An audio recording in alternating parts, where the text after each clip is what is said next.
Edo at Bianzi nagkapikunan nga ba kung kaya itong si Bianzi ay nagtatago at ayaw magpakita kay Edo.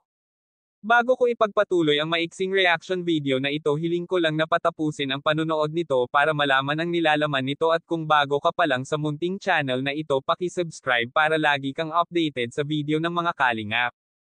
At pakisuportahan natin ang ama ng kalingap na si Val Santos, matubang Ate Edna Vlog at si Kalingap Rab. Isang mapagpalang araw sa inyong lahat mga kalingap, at shoutout nga pala sa patuloy na sumusuporta sa aking YouTube channel, lalong-lalo na sa mga viewers natin na walang sawang nanonood at sumusuporta. Salamat.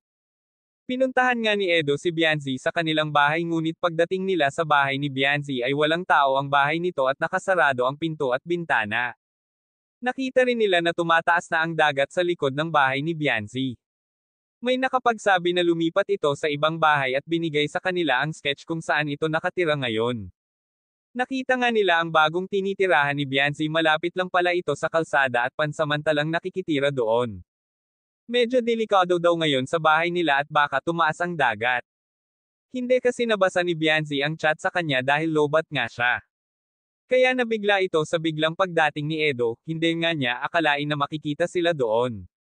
Kaya naman hinahanap ni Edo si Bianzi dahil maghahatid ito ng grocery para kina Bianzi.